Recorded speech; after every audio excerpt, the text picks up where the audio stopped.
The sound of mockery echoed through Courtroom B like a slap across the face. Judge Harrison Mitchell's laughter wasn't the warm kind you hear at family gatherings or friendly conversations. It was cold, calculated, cruel, the kind of laughter that strips away dignity and leaves scars on the soul. Before we jump back in, tell us where you're tuning in from. And if this story touches you, make sure you're subscribed, because tomorrow, I've saved something extra special for you. Standing before him was Sarah Chen, 28 years old, her worn hands clutching a manila folder filled with 3 years of documentation, hope, and desperation. Her black hair was pulled back in a simple ponytail, and her clothes, a thrift store blouse and dress pants that had seen better days, told the story of a woman who had dressed up for what she thought would be the most important day of her life.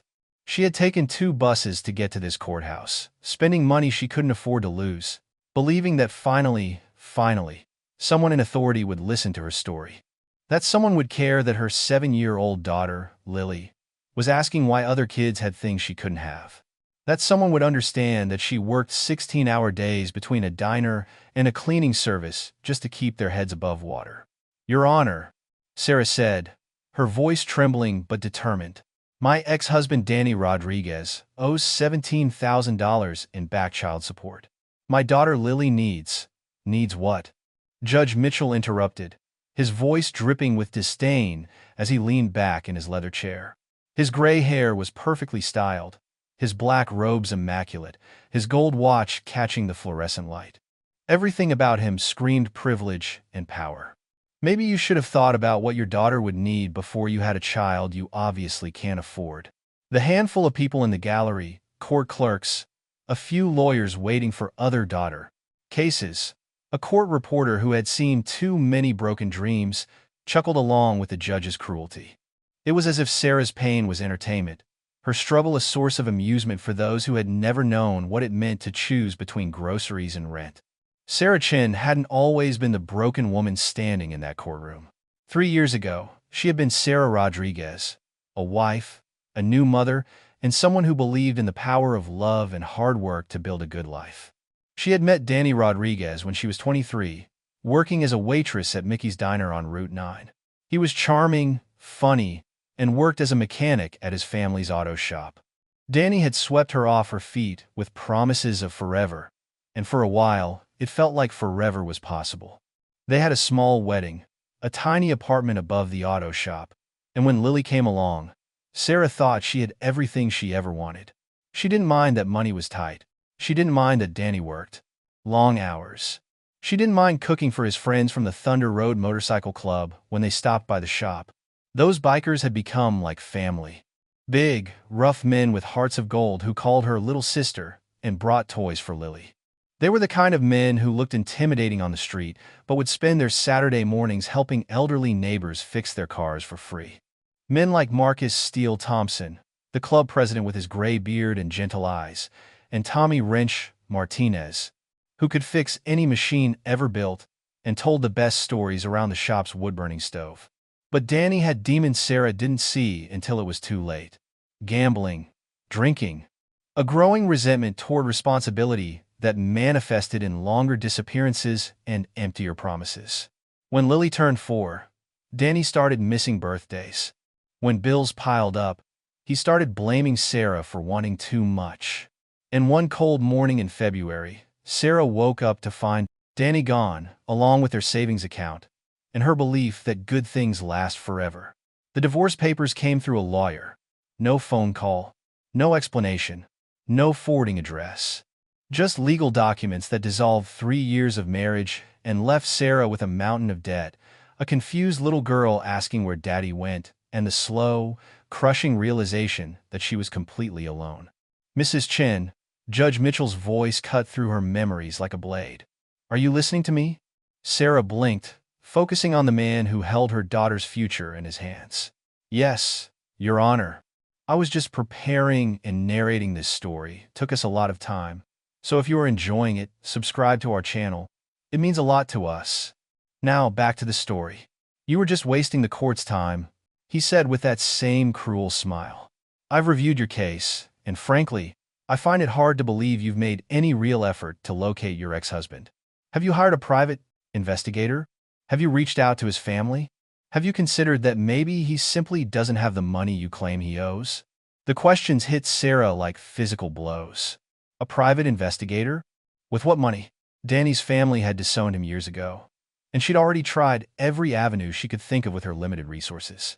But how do you explain poverty to someone who's never known it? How do you describe desperation to someone who dismisses it as laziness? Your Honor, I've tried everything I can afford. Everything you can afford? Judge Mitchell laughed again, and this time the sound made Sarah's stomach turn.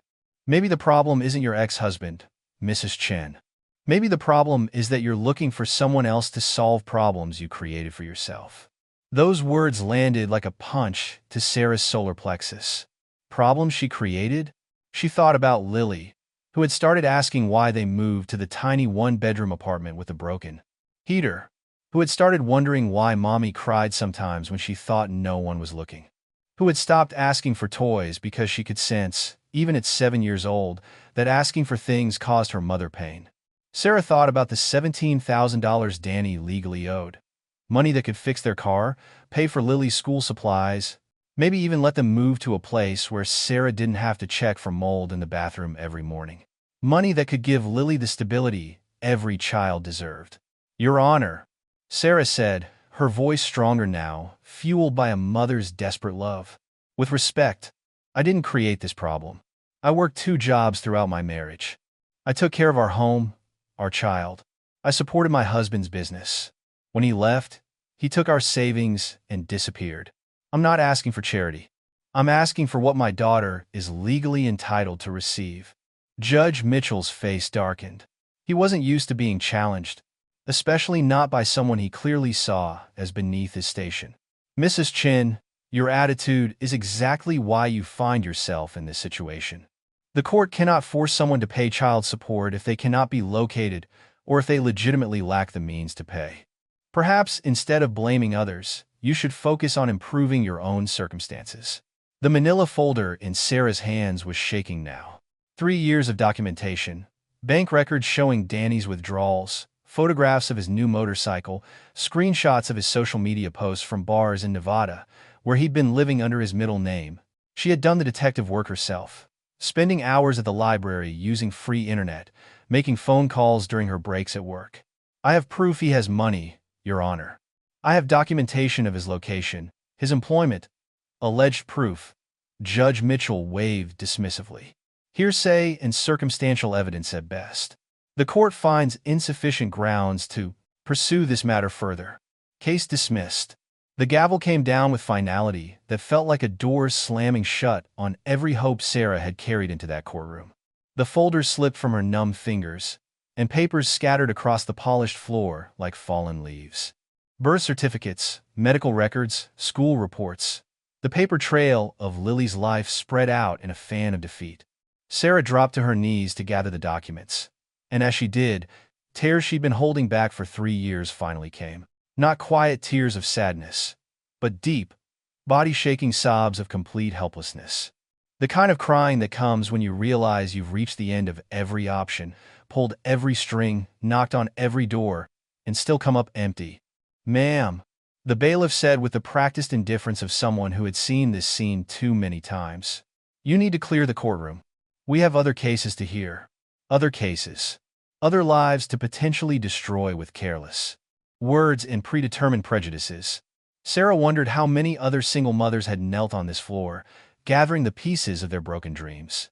If you believe that justice should be blind to wealth and status, that mothers fighting for their children deserve respect, not ridicule, and that sometimes heroes come from the most unexpected places, then please, take a moment to like this video, subscribe to our channel, and tell us in the comments where you're watching from. Because what happened next in that courthouse would remind everyone present that real justice isn't always delivered by those wearing robes. What Judge Mitchell didn't know, what nobody in that courtroom knew, was that Sarah Chen's story was about to intersect with something much larger than a family court case. Sitting in the back row of the gallery, having slipped in during the proceedings, was a man named Tommy Martinez. Tommy wasn't there for Sarah's case. He was there for his nephew Miguel, who had a hearing later that day about custody of his own children. Tommy had taken the morning off from his job at the new auto shop across town to provide moral support, just like families should. But when he heard a familiar name, Rodriguez, his head had snapped up.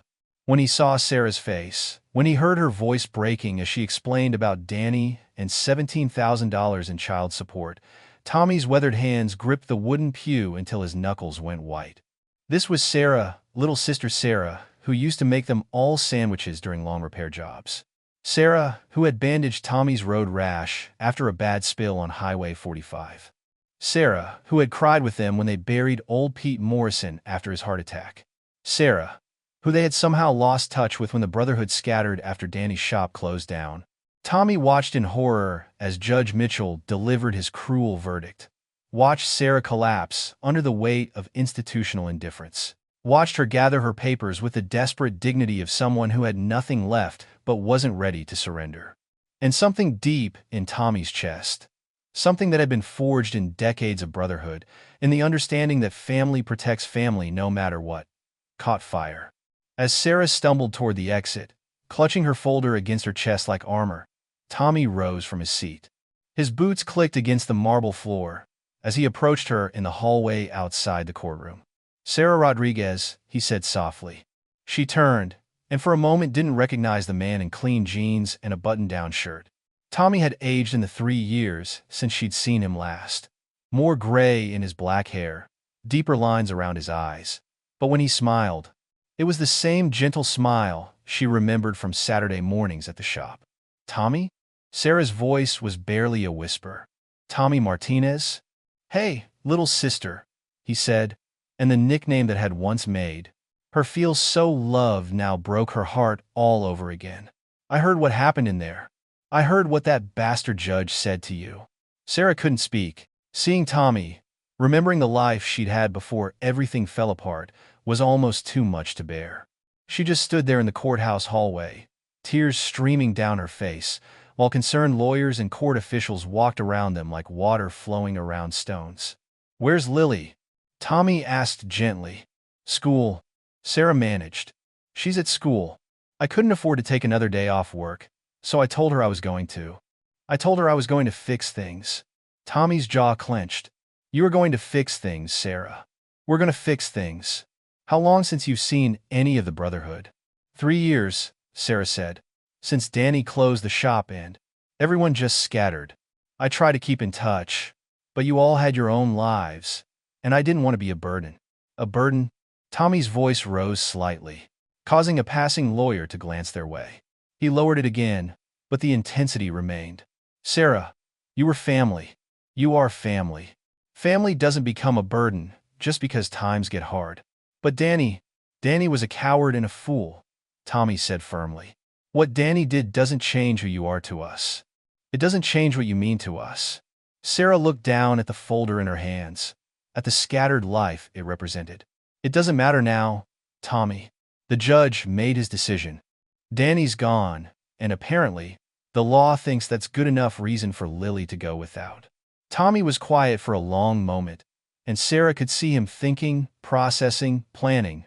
She remembered that look from the auto shop, when they'd brought in a bike that seemed beyond repair, and Tommy would study it with that same intense concentration before announcing that anything could be fixed if you had the right tools and enough determination.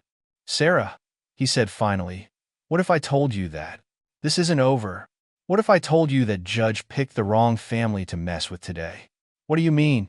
"I mean," Tommy said, pulling out a cell phone that looked newer and more expensive than anything Sarah could afford, that some things are bigger than one courthouse, one judge, one man in a robe who thinks power makes him right. Some things are about brotherhood, about family, about making sure the people we love are protected." He scrolled through his contacts, and Sarah caught glimpses of names she recognized. Steel, Hammer, Ghost, Diesel. Road names that belonged to men who had once been like uncles to her, who had taught Lily to whistle and shown her how engines worked. "Tommy, what are you doing?" "I'm calling family," he said simply. "And family is about to remind Judge Harrison Mitchell that respect isn't something you can buy with a law degree." The first call Tommy made was to Marcus Steele Thompson, president of the Thunder Road Motorcycle Club, and the Closest thing Tommy had to an older brother. Steele was in his garage in Phoenix, elbows deep in the engine of his 1987 Harley-Davidson Softail when his phone rang. "This better be important, Tommy," Steele answered without looking up from his work.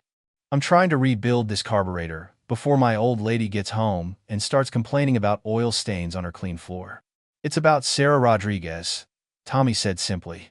The socket wrench in Steele's hand stopped moving. "Sarah? Our Sarah? I haven't heard that name in. What's it been, 3 years?" 3 years since Danny abandoned her and Lily, Tommy confirmed. "Steele, I just watched a family court judge laugh at her. Literally laugh at her while she begged for help getting child support for her daughter." Steele was quiet for a long moment, and Tommy could hear the distant sound of motorcycles being worked on, the familiar symphony of brotherhood that he'd missed more than he'd realized. "Where?" Steele asked, and his voice had changed. It was colder now, harder. The voice of a man who had spent 40 years learning that some battles require more than just good intentions. "Riverside County Courthouse. Judge Harrison Mitchell. Courtroom B. I'll make some calls," Steele said. "How's our girl holding up?" Tommy glanced at Sarah, who was sitting on a bench in the hallway, staring at her phone. Probably calculating whether she could afford the bus fare home, whether she could afford to take the rest of the day off work, whether she could afford to keep fighting a system that seemed determined to crush her. "She's hanging on," Tommy said. "But Steele, she's hanging on by a thread. This woman who used to take care of all of us, who fed us and patched us up and made us feel like we had a home base. She looks like she's carrying the weight of the world." "Then, it's time we carried some of that weight for her," Steele said firmly. "Give me 2 hours." The second call went to Patricia Mama Bear Williams, an auxiliary member of the club who ran a legal aid nonprofit for veterans and families in crisis. Patricia had been practicing family law for 20 years, and she knew every judge, every court clerk, and every legal loophole in 3 counties. "Patricia, it's Tommy Martinez from Thunder Road." "Tommy, how are you, honey? It's been too long since you boys came by for my Sunday barbecue. I need a favor, Patricia. A big one. It's about family." Tommy explained the situation while Patricia listened with the kind of focused attention that had made her one of the most respected family law advocates in the state. When he finished, she was quiet for nearly a minute. "Judge Mitchell," she said finally. "I know him. Arrogant, entitled, believes that poverty is a personal failing. He's been sanctioned twice by the state bar for inappropriate conduct, but he has connections that keep him on the bench. Can you help us? Honey, can you give me a copy of the case file? Any documentation Sarah has? Any evidence of the judge's behavior in court today?" "I think so." "Then yes, I can help. More than that, I can make sure that Judge remembers this case for the rest of his career." "But Tommy, are you sure about this? Once we start this ball rolling, there's no going back. This is going to get attention. A lot of attention." Tommy looked at Sarah again. She was now crying quietly into her hands, her shoulders shaking with exhaustion and defeat. This woman, who had once been strong enough to wrangle a room full of bikers, who had once been confident enough to tell Steele himself to wipe his boots before coming into her clean kitchen, had been reduced to tears on a courthouse bench. "I'm sure," Tommy said. "Family protects family." The third call was to Jake Diesel Morrison, old Pete's son, who now ran a successful construction company and had connections throughout the business community. The fourth was to Maria Santos, a local news reporter who had covered several Thunder Road charity events and understood that sometimes the most important stories came from the most unexpected places. By the time Tommy finished his calls, word was spreading through a network that stretched across 3 states. Group text messages were lighting up phones from Nevada to New Mexico. Social media posts were being shared. Phone calls were being made to brothers who had brothers, to families of choice that transcended blood and geography. The Thunder Road Motorcycle Club was calling in every favor, every connection, every bond of brotherhood they had built over 4 decades of riding together. Because Sarah Rodriguez wasn't just someone they used to know. She was family, and when family was in trouble, you didn't ask permission. You didn't wait for convenient timing. You acted. By 2 p.m., less than 3 hours after Judge Mitchell had dismissed Sarah's case, the first wave of motorcycles began arriving at the Riverside County Courthouse. They came in small groups at first, 3 bikes here, 5 bikes there, parking in the visitor spaces and along the street with the quiet efficiency of people who understood that their presence alone was a statement. Steele had driven straight through from Phoenix, making the 4-hour drive in 3 hours on his Sovetail, accompanied by 6 other Thunder Road members who had dropped everything to answer the call. They stood in the courthouse parking lot, their leather vests bearing patches that told stories of brotherhood, charity rides, and military service, checking their phones for updates from other chapters. From Las Vegas came the Desert Wolves MC, 12 strong, led by Elena Phoenix Rodriguez, no relation to Danny, a Marine veteran who had served 3 tours in Afghanistan and now ran a nonprofit for homeless veterans. She had known Sarah through the network of military families that connected various clubs, and when Steele's call came through, she hadn't hesitated. The Iron Hawks rode in from Colorado, 16 bikers who had met Sarah during a charity toy drive 2 years ago and remembered her kindness to Gold Star families. Their president, David Thunder Jackson, was a retired police sergeant who had seen too many cases like Sarah's dismissed by judges who had never known struggle. From New Mexico came the Road Guardians, 8 members who specialized in providing security for domestic violence survivors. Their leader, Carmen Shield Martinez, was a licensed social worker who had been following Sarah's story through the underground network of women who helped each other survive and thrive after abusive relationships. Local independent riders began joining the gathering, men and women who might not belong to formal clubs but who understood the code of the road and the importance of standing up for those who couldn't stand up for themselves. Veterans, mechanics, nurses, teachers, construction workers, small business owners, people who knew what it meant to work hard and still struggle, who understood that sometimes the system failed the very people it was supposed to protect. By 3 p.m., there were 40 motorcycles in the courthouse parking lot. By 3:30, there were 60. Word was spreading on social media, with posts tagged "Number Justice for Sarah" and "Number Respect Single Moms" gaining traction among rider communities across the Southwest. Patricia Williams arrived in her sensible Honda Civic, looking slightly overwhelmed by the sea of leather and chrome that had assembled in response to Tommy's calls. She found Steele and Tommy conferring near the courthouse steps, their conversation serious and focused. "I've reviewed the case file," Patricia said without preamble. "What that judge did today was not just cruel, it was legally questionable. Sarah has documented evidence of her ex-husband's location, employment, and income." Judge Mitchell dismissed the case without properly considering the evidence. "What does that mean?" Tommy asked. "It means we have grounds for an appeal, and more importantly, we have grounds to request a judicial review of Mitchell's conduct. But first, we're going to request an immediate emergency hearing." Steele raised an eyebrow. "On what grounds?" Patricia smiled, and it wasn't a gentle expression. "On the grounds that new evidence has come to light regarding the whereabouts and financial status of Daniel Rodriguez, and that the court has a legal obligation to reconsider its decision in light of this evidence." "What new evidence?" Tommy asked. "The evidence that 95 members of various motorcycle clubs are about to provide through witness statements, photographs, and documented encounters with Mr. Rodriguez over the past 18 months, Patricia said calmly. "It's amazing how many people have run into Danny Rodriguez in bars and casinos from Las Vegas to Albuquerque. It's amazing how many photographs exist of him with new motorcycles, expensive watches, and stacks of cash that suggest he has been deliberately hiding assets while evading his child support obligations." Tommy stared at her. "You got all that in 3 hours? Honey, never underestimate the power of a motivated network. Your brotherhood doesn't just include people who ride motorcycles. It includes their wives, their children, their extended families, their co-workers. When you put out the call for information about Danny Rodriguez, you tapped into a community that spans thousands of people. Some of them have been waiting years for someone to ask the right questions." As if summoned by their conversation, more motorcycles rumbled into the parking lot.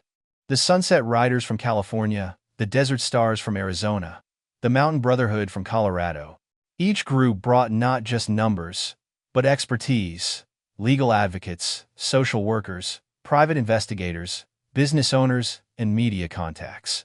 Sarah, who had been sitting quietly on a bench inside the courthouse, finally emerged to see what the commotion was about. When she stepped outside and saw the sea of motorcycles, the crowd of people in leather vests and patches, she stopped dead in her tracks. "Tommy?" she called out, her voice small and confused. "What? What is this?" Tommy turned to see her standing in the courthouse doorway, looking overwhelmed and slightly frightened by the crowd that had assembled in her name. He walked over to her, Steele following close behind. "Sarah," Steele said gently, removing his sunglasses so she could see his eyes. "This is family. This is what happens when family finds out that one of our own has been wronged." Sarah looked around at the faces surrounding her, some familiar, some new, all united by a common purpose that she was only beginning to understand. "But I can't ask you all to do this. My case was dismissed. It's over." "No, little sister," Steele said firmly. "It's just beginning." Patricia Williams spread out documents on the hood of Steele's motorcycle, transforming the parking lot into an impromptu legal strategy session. Around her, 95 bikers formed a loose circle, their presence serving as both protection and statement to the courthouse officials who were beginning to peer nervously out of windows. "Here's what we know," Patricia announced, her voice carrying across the assembled crowd. Danny Rodriguez has been located in Carson City, Nevada, where he's been working under his middle name, Daniel Santos Rodriguez, for a construction company owned by his cousin. He's been earning approximately $60,000 a year, owns a 2022 Harley-Davidson Street Glide, and has been posting photos on social media, showing gambling winnings and expensive purchases. She held up a tablet displaying screenshots of Facebook and Instagram posts. "Thanks to information provided by members of various riding communities, we now have documented evidence that Mr. Rodriguez has been actively avoiding his child support obligations while maintaining a lifestyle that suggests significant disposable income." A murmur ran through the crowd. These were people who understood work and responsibility, who knew that a man's first duty was to his children, regardless of his personal feelings about his ex-wife. "More importantly," Patricia continued, "we have evidence that Judge Mitchell failed to properly consider the documentation Sarah provided during today's hearing. His dismissal of her case was premature and legally questionable." Steele stepped forward. "So what's our play?" "We're going to request an emergency hearing for tomorrow morning," Patricia said. "We're going to present all of this new evidence, and we're going to ask for an immediate garnishment order for Mr. Rodriguez's wages. But more than that, we're going to shine a light on Judge Mitchell's conduct today." She gestured toward a woman with a professional camera who had been documenting the gathering. "Maria Santos from Channel 7 News is here to cover the story. By tonight, every person in this county is going to know that Judge Harrison Mitchell laughed at a single mother who was asking for help feeding her child. They're going to know that a court of law became a courtroom of humiliation." Sarah, who had been listening in stunned silence, finally found her voice. "But won't this make the judge angry? Won't it hurt my case if he thinks I'm trying to embarrass him?" Patricia's smile was sharp as a blade. "Honey, tomorrow's hearing isn't going to be in Judge Mitchell's courtroom. Based on the evidence of his inappropriate conduct today, I've already filed a motion requesting that the case be transferred to Judge Rebecca Martinez, a woman who actually understands what justice means." Tommy laughed out loud. "Judge Martinez? You mean my cousin Rebecca?" "Yes," Patricia confirmed. "And before anyone asks about favoritism, Judge Martinez is scrupulously fair and has never shown me any special treatment in her courtroom. But she also doesn't tolerate bullying, discrimination, or judicial misconduct. If our case has merit, and it does, she'll give it the fair hearing it deserves." Elena Phoenix Rodriguez, the Desert Wolves president, stepped forward. "What about Mitchell? Does he just get away with humiliating Sarah?" "Absolutely not," Patricia said firmly. "I've already filed a formal complaint with the State Judicial Review Board, detailing today's proceedings and requesting an investigation into Judge Mitchell's conduct. When 95 upstanding citizens are willing to serve as character witnesses for the plaintiff, and when we have documentation of the judge's inappropriate behavior, that complaint carries significant weight." The crowd stirred with approval.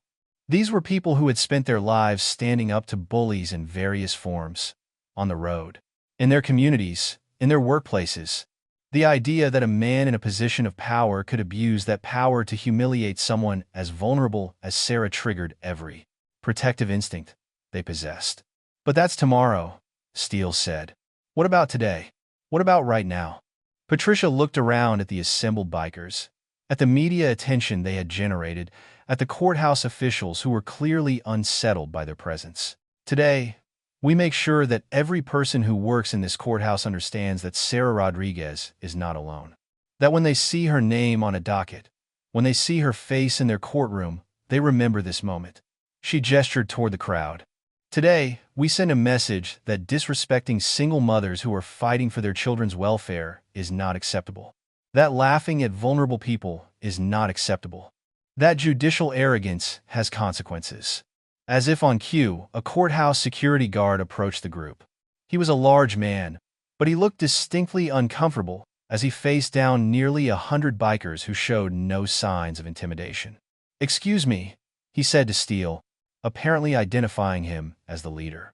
"I need to ask you all to disperse. You're creating a disturbance." Steele looked around at the peaceful crowd of people standing quietly in a public parking lot, then back at the security guard. "Sir, we're peacefully assembled on public property. What disturbance are we creating?" "Well, you're intimidating people. By standing quietly in a parking lot?" Steele's voice was calm, but carried an edge.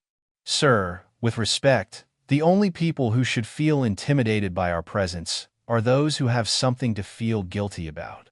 Tommy stepped up beside Steele. "We're here to support a friend who was treated badly by your court system. We're not breaking any laws. We're not causing any trouble. And we're not going anywhere until we're satisfied that our friend is going to get the justice she deserves." The security guard looked uncertain, clearly out of his depth in dealing with a crowd that was both imposing and completely within their rights.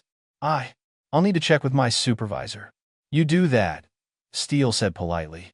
"We'll be right here." As the security guard walked back toward the courthouse, Maria Santos stepped forward with her cameraman. "Mr. Thompson, can you tell our viewers why nearly 100 bikers have gathered at the courthouse today?" Steele looked directly into the camera, his weathered face serious but calm. "We're here because family protects family. Sarah Rodriguez is our family.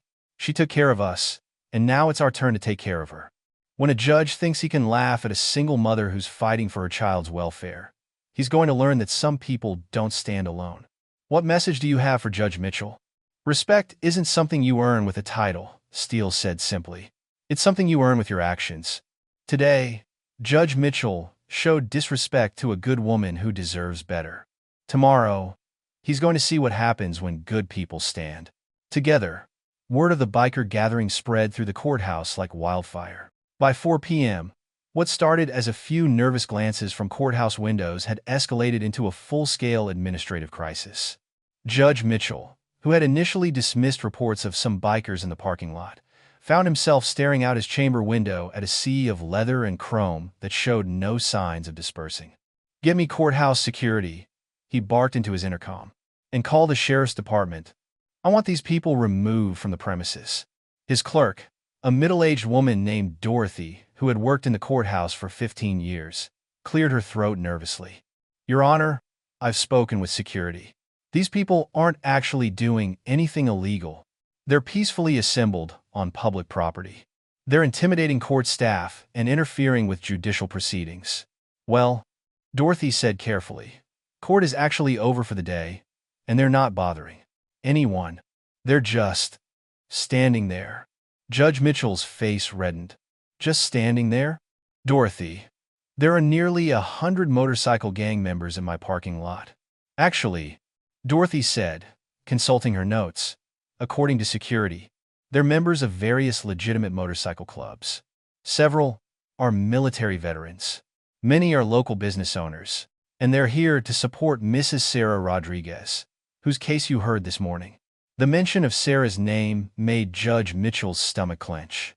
He remembered the case, had dismissed it quickly, and with what he thought was appropriate firmness. The woman had been asking for something he couldn't provide, and he had explained that to her in clear terms. Perhaps his tone had been somewhat direct, but sometimes people needed to hear hard truths about their situations. What does that woman have to do with this? He asked, though he was beginning to suspect he didn't want to know the answer. Well, Dorothy continued, clearly uncomfortable with being the bearer of bad news.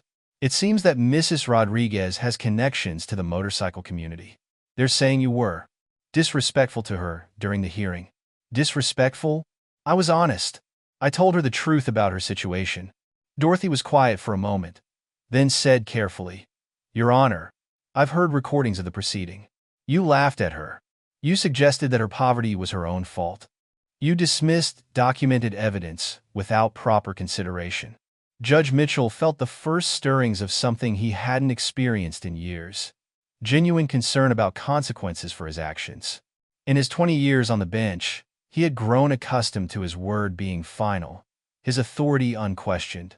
The idea that someone might actually challenge his decisions, might hold him accountable for his behavior, was foreign and deeply unsettling. Give me the sheriff, he said again. I don't care if they're legal. I want them gone. 30 minutes later, Sheriff Robert Bobby Morrison arrived at the courthouse in his patrol car. Alone.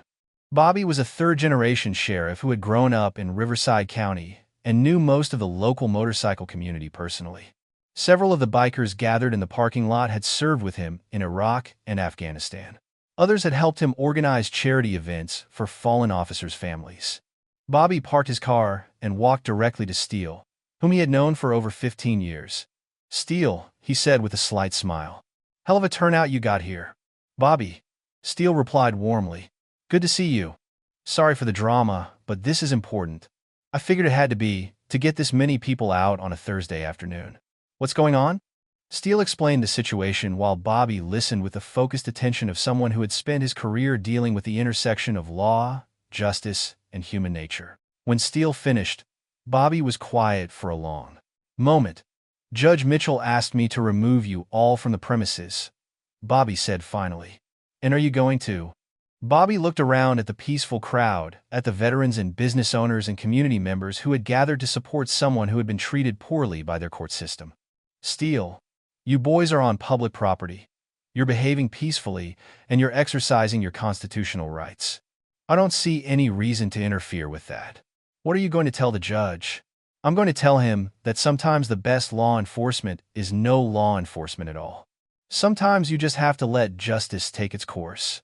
Bobby walked back to his patrol car, but instead of leaving, he parked across the street where he could keep an eye on things. Not to intimidate the bikers, but to make sure no one else tried to interfere with their peaceful assembly.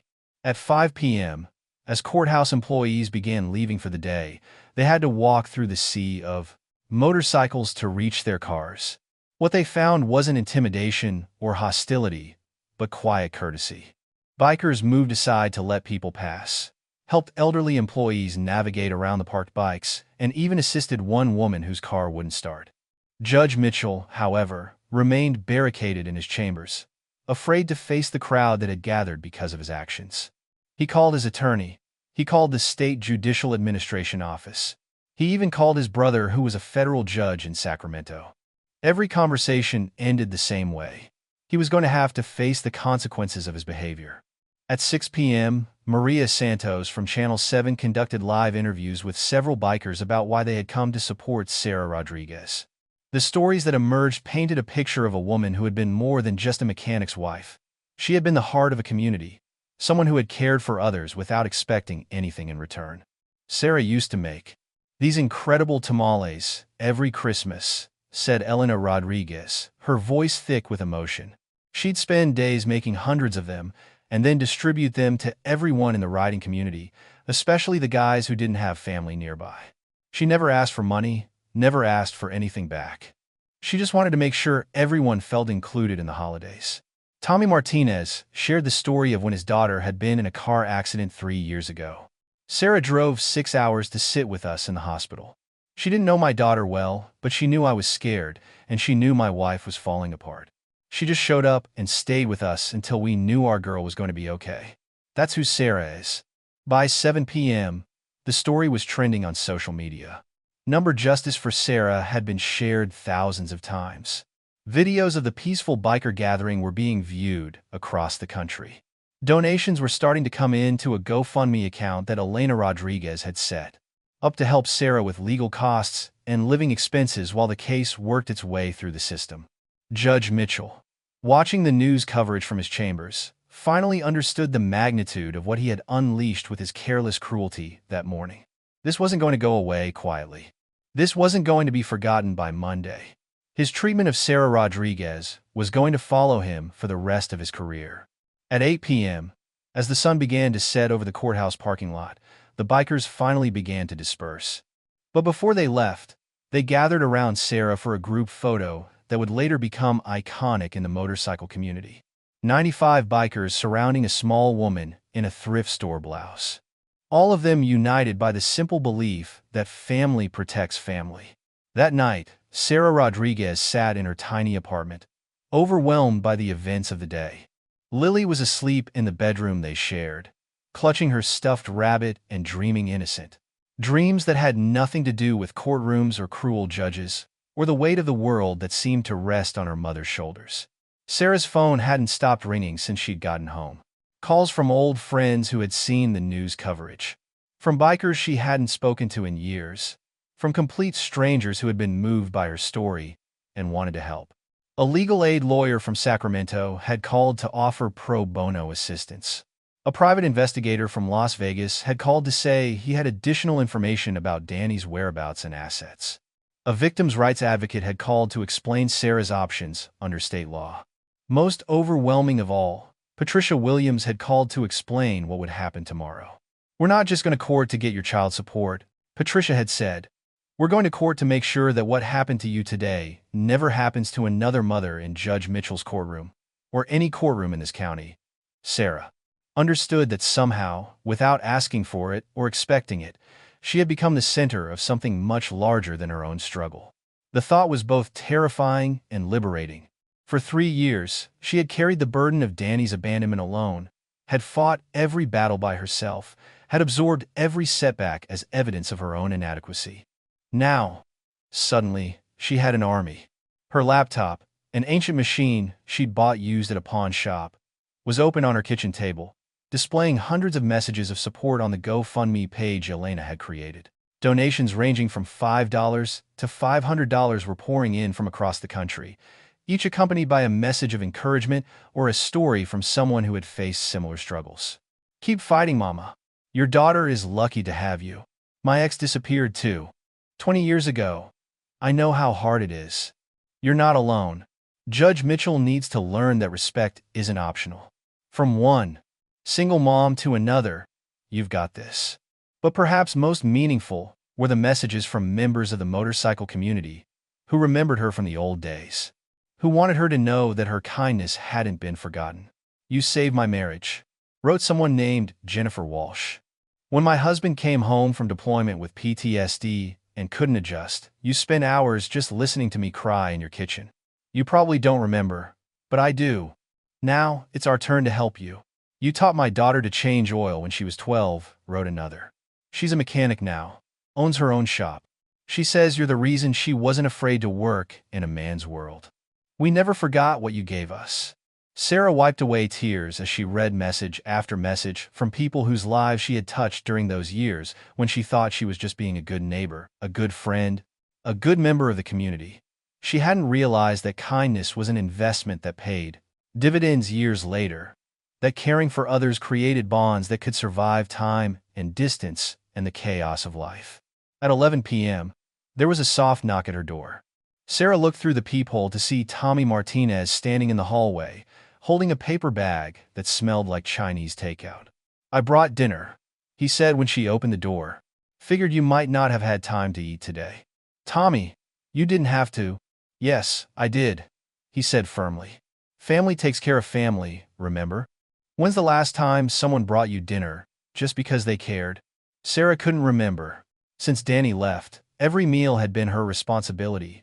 Every decision had been hers to make. Every burden had been hers to carry. The simple act of someone bringing her food because they were worried about her was almost too much kindness to process. They ate at her small kitchen table while Sarah told Tommy about the phone calls, the messages, the overwhelming realization that her story had resonated with people across the country. "You know what this is really about?" Tommy said, setting down his chopsticks and looking at her seriously. "This isn't just about child support, Sarah.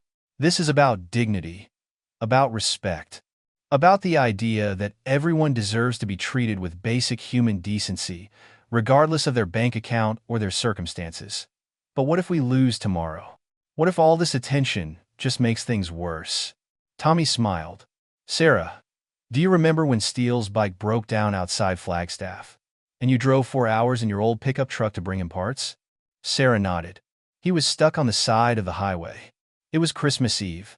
Do you remember what you told him when he tried to pay you for the parts and the gas and your time?" She thought back to that cold December night, to Steele standing beside his broken Harley looking frustrated and defeated. "I told him, that's what family does. Family shows up." "Exactly," Tommy said.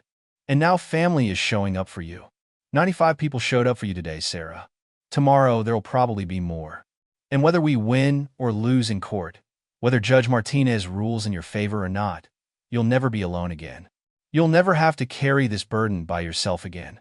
Sarah felt something she hadn't experienced in 3 years. Hope.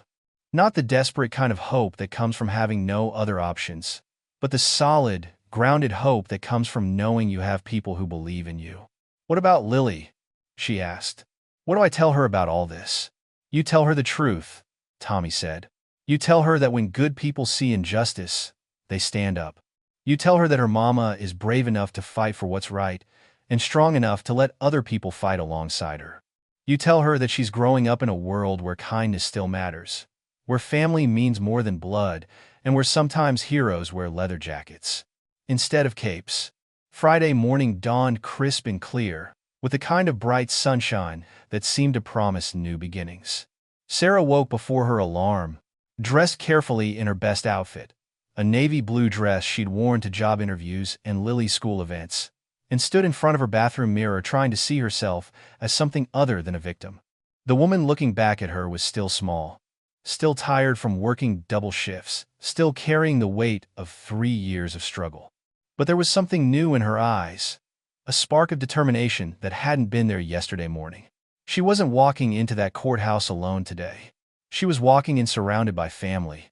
Lily, who was staying with Mrs. Patterson from next door, hugged her mother tightly before school. "Are you going to win today, Mama?" "I don't know, baby," Sarah said honestly, "but I'm going to try my hardest. And I'm going to have lots of friends helping me." "Friends like Tommy?" "Friends like Tommy." By 8 a.m., the courthouse parking lot was full again. Word had spread overnight, and the crowd was even larger than Thursday's gathering. Bikers from as far away as Texas and Montana had driven through the night to be present for Sarah's hearing. The GoFundMe account had raised over $50,000, ensuring that Sarah would have resources to fight for as long as necessary. More importantly, Patricia Williams had assembled a legal team that included some of the most respected family law attorneys in the state. What had started as one overworked legal aid lawyer had become a collaborative effort involving specialists in asset tracing, international child support enforcement, and judicial misconduct. Judge Rebecca Martinez had reviewed the case file until 2 a.m., studying every document, every piece of evidence, every legal precedent. She was known for her thoroughness, her fairness, and her absolute intolerance for legal shortcuts or judicial misconduct. When she arrived at the courthouse that morning, she was fully prepared for what promised to be one of the most watched family court hearings in county history.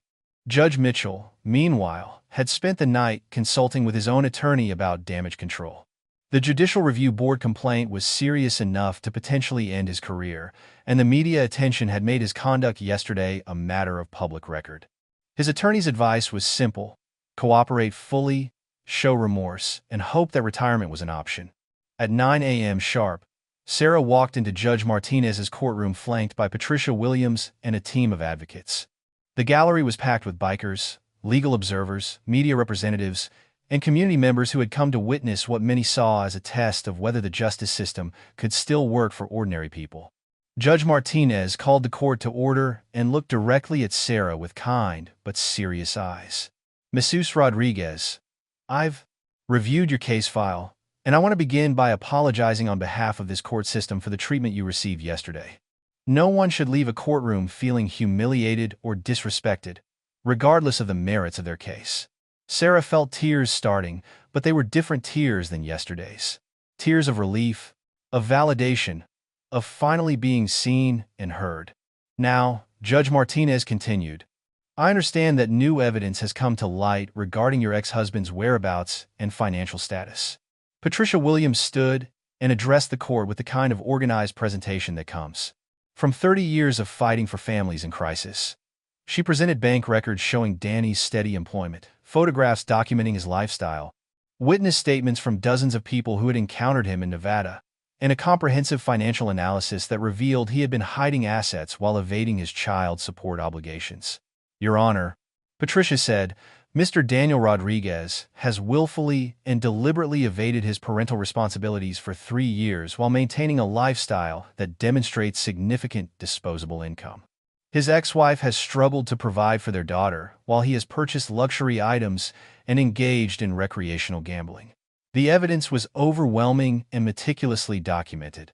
Danny had been earning $60,000 a year while Sarah worked 2 minimum wage jobs. He had bought a $30,000 motorcycle while Lily wore secondhand clothes. He had posted photos of casino winnings while Sarah chose between groceries and rent.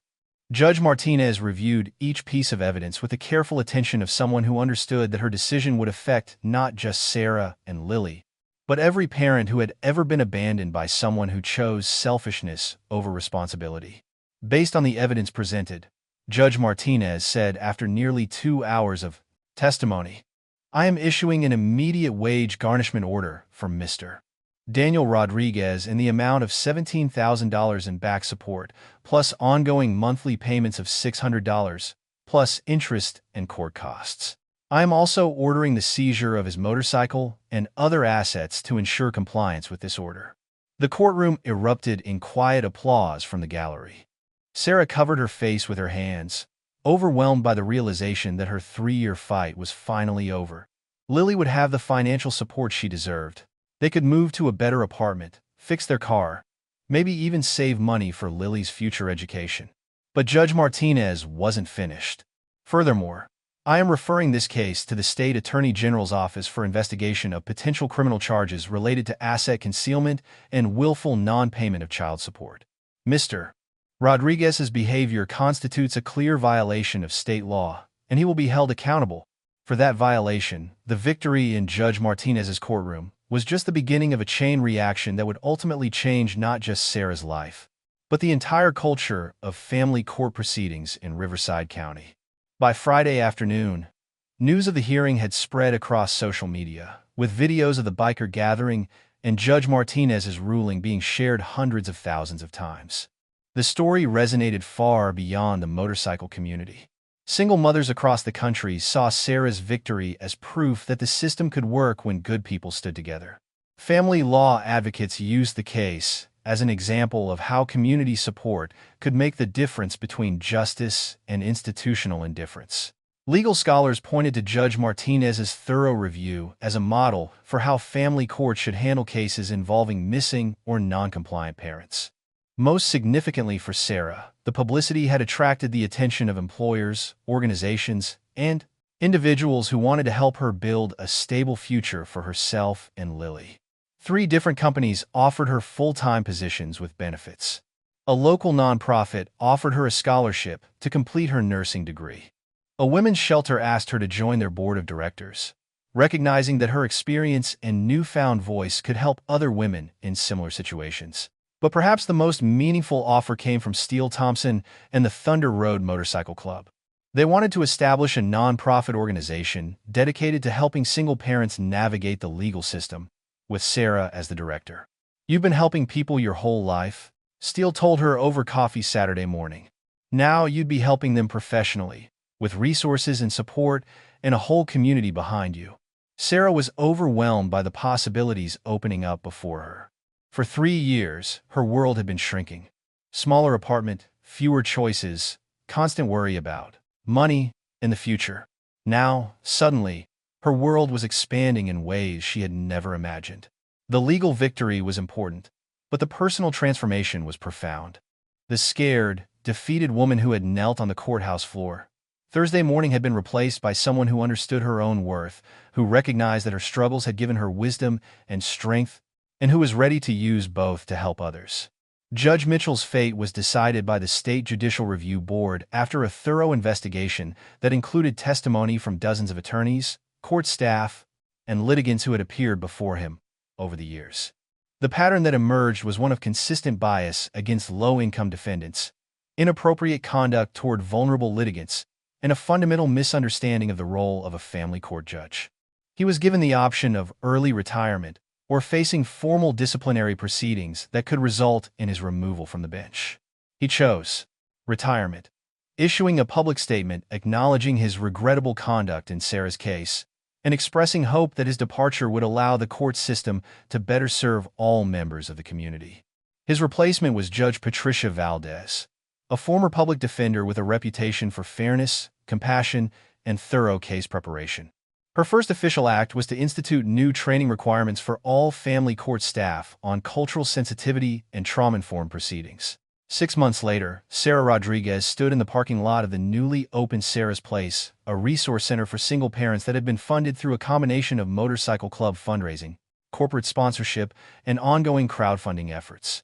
The building, a renovated auto repair shop, had been donated by the Rodriguez brothers, no relation to Danny, who had bought out the old shop specifically to provide Sarah with a base of operations for her advocacy work. The grand opening was attended by over 300 people, bikers, community members, local officials, and dozens of single parents who had already been helped by the organization's legal aid, financial counseling, and support services. Lily, now 8 years old and thriving in a new school district, cut the ribbon alongside her mother while photographers captured the moment that represented so much more than just a new, nonprofit opening. Inside the building, the walls were covered with thank you letters from families who had been reunited with missing child support, mothers who had escaped abusive relationships with Sarah's help, and fathers who had navigated custody battles with guidance from someone who understood their struggles. The main conference room was named the Thunder Road Hall, in honor of the motorcycle club that had sparked the movement that became Sarah's new calling. Tommy Martinez, who had become the organization's volunteer coordinator while maintaining his day job as a mechanic, watched the celebration with deep satisfaction. The woman who had once made tamales for lonely bikers during Christmas was now making a difference in hundreds of lives every month. "You know what's funny?" he said to Steele, as they watched Sarah give an interview to a documentary crew that was filming a piece about community activism. "We thought we were just helping one woman get child support. Turns out we were starting a revolution." Steele smiled, adjusting his leather vest that now bore a patch reading Sarah's Place Supporter alongside his Thunder Road Club colors. Maybe that's how all the best revolutions start. Not with grand plans or political manifestos, but with good people deciding they've seen enough injustice and they're not going to stand for it anymore. The documentary, which would later air on a national news program, captured the essence of what had happened in Riverside County that Thursday morning when Judge Mitchell's laughter had echoed through a courtroom and changed everything. It wasn't just about motorcycle clubs or family court reform or even child support enforcement. It was about the fundamental human need to be seen, heard, and treated with dignity. And what happens when a community decides to make sure that happens? Sarah's story became a case study in law schools, a rallying cry for judicial reform advocates, and a source of inspiration for anyone who had ever felt powerless in the face of institutional indifference. But for Sarah herself, the most important outcome wasn't the national attention or the professional success or even the financial security that Danny's child support payments had provided. The most important outcome was Lily's smile when she came home from school each day to a mother who was no longer crushed by the weight of the world, who had rediscovered her own strength, and who was using that strength to make sure other children didn't have to watch their parents struggle alone. 3 years after that pivotal day in family court, the Sarah Rodriguez effect had spread far beyond Riverside County. Family court systems in 12 states had implemented new training programs for judges and court staff, focusing on trauma-informed proceedings and cultural sensitivity. Law schools were teaching courses on community advocacy and the role of social movements in legal reform. The Thunder Road Motorcycle Club and dozens of other riding organizations had formalized their advocacy efforts, creating a nationwide network of bikers who specialized in helping vulnerable families navigate legal challenges. They called themselves road guardians, protectors who rode not for themselves, but for those who needed someone to stand with them against injustice. Danny Rodriguez had been arrested in Nevada and eventually served 18 months in jail for willful non-payment of child support and asset concealment. Upon his release, he moved to Oregon and began making regular child support payments while working to rebuild a relationship with Lily. Supervised visits that gradually expanded as he proved his commitment to being a responsible father. Judge Rebecca Martinez had been promoted to the State Appeals Court, where she continued to champion family court reform and judicial accountability. Her written opinion in Sarah's case had become required reading in judicial training programs across the country. Sarah herself had completed her nursing degree and split her time between her work at the medical center and her role as director of Sarah's Place, which had expanded to include 3 locations and a staff of 12 full-time advocates. She had been invited to speak at conferences, had testified before state legislatures about family court reform, and had been honored by numerous organizations for her advocacy work. But perhaps the most meaningful recognition came from a 7-year-old girl in Texas whose mother had used Sarah's story as inspiration to fight for her own child support case. The little girl's drawing, which hung in Sarah's office, showed a woman in a blue dress surrounded by motorcycles with the words, "Thank you for showing my mama how to be brave," written in careful crayon letters. Because that's what Sarah Rodriguez had really done, with the help of 95 bikers who understood that family means showing up when someone needs you. She had shown the world that courage isn't the absence of fear. It's the decision to stand up anyway, even when you're standing alone in a courtroom being mocked by someone in a position of power. She had shown that justice isn't always found in law books or delivered by people in robes. Sometimes justice comes from the community, from people who see wrong and decide to make it right, from families of choice who understand that protecting the vulnerable isn't just noble, it's necessary. And she had shown that the most profound revolutions often begin not with grand gestures or political movements, but with simple acts of decency between human beings who recognize each other's worth and refuse to let cruelty have the last word. The motorcycles that had filled the courthouse parking lot that day were gone now, scattered across highways and back roads and the daily business of living. But the sound of those engines, the sight of those leather vests, the memory of 95 people who stood up when it mattered, that would echo through every courtroom, every legal proceeding, every moment when someone in power had to decide whether to show respect or contempt for the people whose lives they held in their hands. Judge Harrison Mitchell's laughter had lasted only a few seconds. The justice it sparked would last forever. If this story moved you, if it reminded you that ordinary people can do extraordinary things when they stand together, if it gave you hope that kindness and courage still matter in this world, then please share it with someone who needs to hear it. Like this video, subscribe to our channel, and most importantly, remember that every day brings opportunities to be someone's Thunder Road. To be the person who shows up when someone needs protection, support, or just the simple knowledge that they don't stand alone. Because, in the end, that's what family really means. Not the family you're born into, but the family you choose to build with people who share your values, your commitment to justice, and your refusal to let good people suffer when you have the power to help. And sometimes, that family rides on steel horses, wears leather like armor, and shows up exactly when the world needs them most. Tell us in the comments, have you ever experienced the power of community standing together for justice? What would you have done if you were in that courthouse parking lot? And most importantly, who in your life deserves to know they have a family that will stand with them when times get tough? Because the greatest tribute we can pay to Sarah Rodriguez and the 95 bikers who stood with her is to carry that spirit forward, to be the kind of people who show up when it matters, and to build the kind of communities where no one has to face injustice alone. Up next, you've got 2 more standout stories right on your screen. If this one hit the mark, you won't want to pass these up. Just click and check them out.